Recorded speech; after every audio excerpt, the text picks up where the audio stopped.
I believe nothing is for chance in life.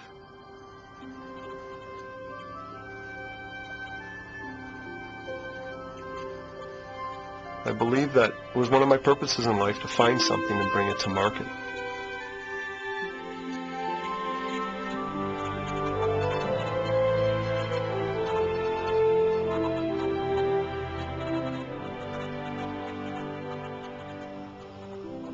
I believe that in my life I was led to this.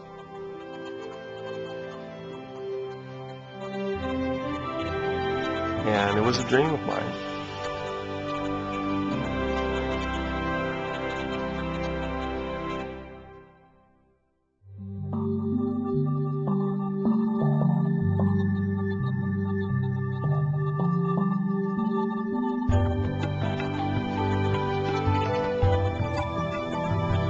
I've been blessed to travel the world a lot. And I found myself in Southeast Asia in about the mid-90s.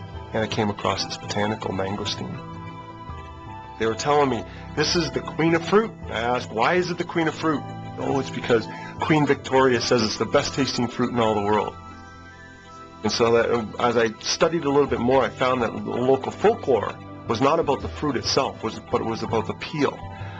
That the people of Southeast Asia, of India, Thailand, Malaysia, Indonesia, Philippines, Cambodia, Laos, Vietnam, would use this rind, the peel of this fruit. They'd boil it and make a tea out of it.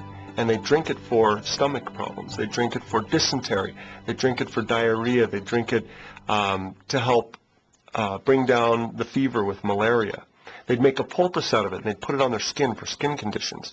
And I found that very intriguing. I thought, oh, wow. It's got folklore, it's got a story behind it. I got very excited about this. So I phoned my brother Gord, and I phoned Aaron. And I said, guys, I think we got something here. I think we have something special. My mom had a health food store, you know, of course. My father had a health and nutrition business, and he was saying, oh, there's this fruit, the mangosteen. And I remember him saying, did Mom ever talk about this? Did Dad ever talk about this? And I was like, mangosteen, I don't know. I'd never heard of it. And he said, well, it's kind of the rage amongst traditional healers over here. Joe knew virtually everything there was to know about available supplements that were on the market, what they contained, what they did, and how they were to be used. And I remember for the first time getting a call from Joe saying, have you ever heard about the mangosteen? And I reflected, and I said, absolutely not. What is it?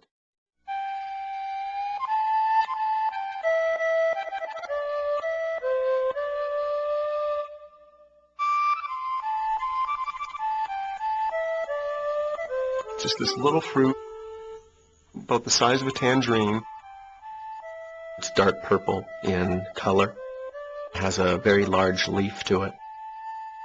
And inside there's a very white fruit. And I remember him saying, you know, this tastes really good compared to a lot of supplements we've been brought up with that taste really bad. Immediately we thought, well, there can't be much efficacy in it because of the fact that it tastes good. As it turns out, the rind encasing this fruit happens to be one of the most nutrient-dense substances on the earth. He described it and talked about the folklore uses and some of the questions he had posed to some of the native people of Southeast Asia, and gave Joe actually an idea of what the mangosteen had been used for. We took our research and we actually presented it to Dr. David Morton. I was introduced to the mangosteen fruit through my older brother Joseph. Well, I told Joseph, if there isn't any science behind this fruit, I will tell you, and it's something I won't get involved in. You won't need a scientist if there's no science behind it. So he started to do some scans that he has access to, university scans around the world. And we actually asked him to do Medline searches on these databases to see if there was any research whatsoever on the mangosteen itself.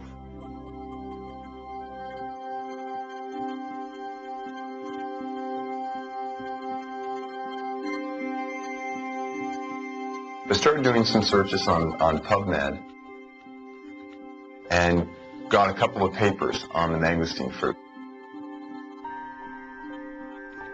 The scientific name is Garcinia mangostana. The first one that I received was on anti-inflammatory properties. It was in 1979 from University of Madras in India. And anti-inflammatories are a big aspect of people's health, even though most people don't even realize it. But nowadays, people have a headache, they take an aspirin, which is an anti-inflammatory. They have joint pains, what do they take? An aspirin, which is an anti-inflammatory. And there's numerous side effects behind these. So this aspect of being an anti-inflammatory is a big part of the health industry.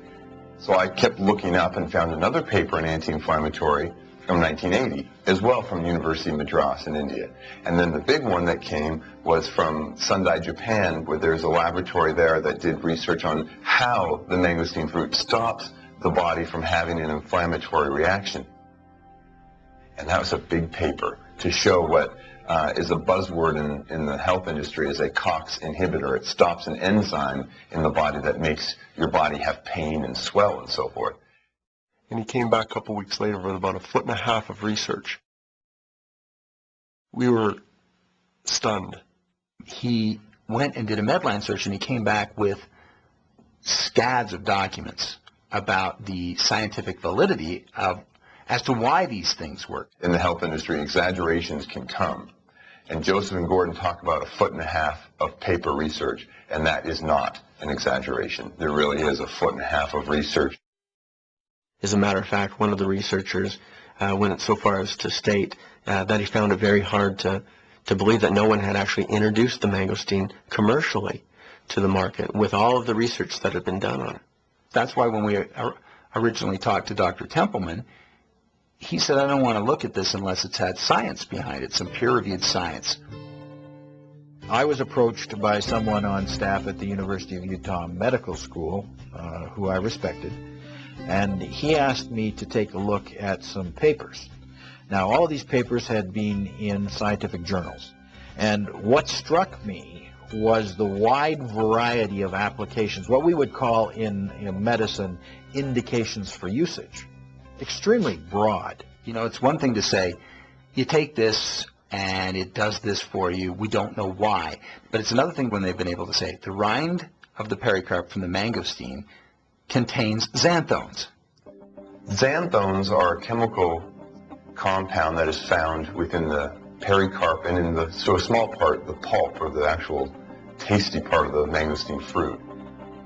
It's not familiar to most people because it's a chemical class that's not found in most of the fruits and vegetables and plants that are in this side of the world in the United States. Xanthones as a class of substances are found mostly in lower plants, things like lichens and pieces of wood. You're not going to want to eat that.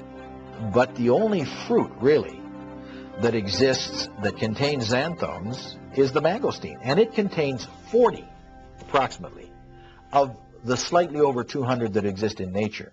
The thing about science is it does not give all of the answers, but it helps give an idea that there is something to this fruit. Groups of scientists that have done the studies have had their peers review it, and the peers come back and say, you know what, that's legit. That's legit science. The science that's required to allow a person to make a choice about what food they're going to eat is a whole lot less detailed than if you were talking about what medicine they were going to use.